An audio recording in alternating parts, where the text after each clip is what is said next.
صباح الخير. وصفتنا النهاردة هي الحواوشي الاسكندراني. هنعمله بطريقة حلوة جدا وهيطلع معاكي مقرمش من بره وفي نفس الوقت اللحمة جوسي جدا وطرية وطعمها يجنن. وبنص كيلو من الدقيق وكمان نص كيلو من اللحمة بس هنعمل 6 أرغفة كبار من الحواوشي، يعني كمان اقتصادي وموفر جدا. وكمان هقولك ازاي هتسويه في الفرن او من غير فرن خالص، يعني مفيش اسهل ولا احلى من كده بقى. بس لو اول مرة بقى تتابعوني ما تنسوش الاشتراك في القناة وفعلوا جرس التنبيهات عشان يوصل لكم كل جديد. ويلا نشوف هنعمله ازاي. اول حاجة هبدأ بيها هي العجينة. معايا نص كوباية من المية الدافية ومعاها معلقة كبيرة من السكر وكمان معلقة كبيرة من الخميرة الفورية. هقلبهم مع بعض وهسيبهم لحد ما يعملوا فوم كده. في بولة بقى معايا 4 كوبايات من الدقيق. اهم حاجة نعاير بنفس المج لكل المقادير، هيطلعوا معاكي تقريبا 600 جرام. ضفت لهم معلقة صغيرة من الملح وقلبتها كويس، وبعدين ضفت الخميرة بعد ما اتأكدت انها شغالة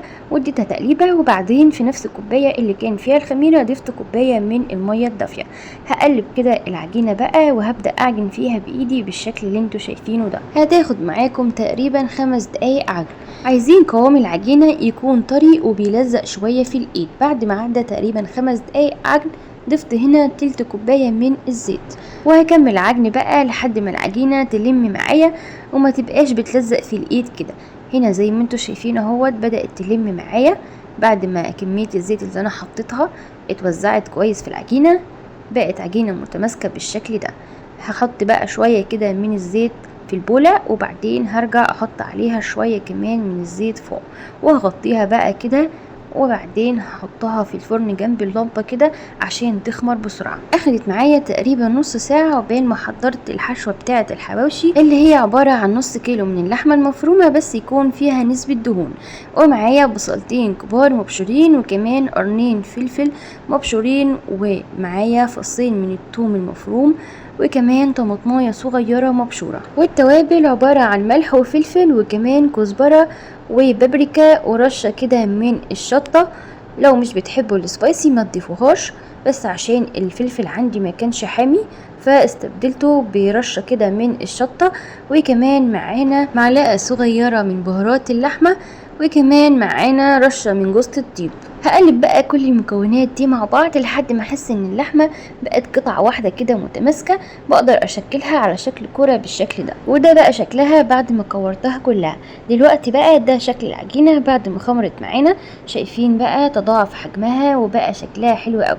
هنديها بقى بوكس كده علشان نطلع الهواء اللي فيها ده، وبعدين هنبدأ نقسمها على 6 كور متساوية. وزي ما شكلنا اللحمة على 6 كور كبار كمان هنشكل العيش على 6 كور عشان نعمل 6 أرغفة. طبعا لو حابين تعملوا عدد أكبر من كده فممكن تقللوا حجم الكورة شوية وهيدي معاكم عدد أكبر من كده. هنا بقى غطيت العجين لمدة 5 دقايق وبعدين أخدت أول كورة شكلتها، وهبدأ كده أجيب العجينة وهفردها على اي حاجة عندنا كده يكون مدهونة بالزيت، وبعدين هجيب كورة اللحمة وهحطها في نص العجين وهبدأ اقفل عليها بالشكل اللي انتوا شايفينه ده. وبعدين هبدأ بقى اضغط كده على العجين علشان اللحمة تتوزع فيه كويس. وزي ما انتوا شايفين بقى العجينة حلوة جدا عاملة زي الملبن، ما بتتقطعش معايا ولا حاجة وانا بفردها ولا وانا بضغط عليها كده. دي اول طريقة علشان نسويها، اننا بنجيب طاسة ونحط فيها شوية من الزيت وبعدين نحط فيها الحواوشي، والنار تكون متوسطة مش عالية قوي ولا هادية قوي، وبغطيها طبعا عشان اللحمة تستوي معايا كويس. واول ما تاخد لون بقى من تحت كده بقلبها على الناحية التانية، بس برضو بدهن الطاسة بشوية من الزيت وبرجع اغطي عليها برضو علشان تكمل تسوية. ودلوقتي بقى هنعمل مع بعض الحواوشي اللي هندخله الفرن بنفس الطريقة برضو. وهنجيب بقى صاج او صينية وهنحط فيها الرغيف بتاع الحواوشي كده، وبعدين هندخله الفرن بقى على درجة حرارة عالية. وطبعا بنكون دهنين الرغيف من فوق وتحت بالزيت، وبعدين اول ما ياخد لون بقى من تحت بنقلبه على الناحية التانية زي ما انتوا شايفين اهوت. الرغيف طلعته من الفرن رشيت وشه بالزيت وقلبته على الناحية التانية وهرجعه برضو في الفرن تاني. او ممكن ما تقلبوش الرغيف بعد ما تدهنه بالزيت، تحطوه تحت الشواية لحد ما الوش يحمر. وبس كده، ده بقى شكل اول رغيف معانا طلع من الطاسه. شايفين طالع لونه تحفه ازاي، وبجد مقرمش قوي من بره، بس طبعا الصوت مش واضح عندكم. شوفوا لي بقى التفاصيل بتاعه الحواوشي الجميل.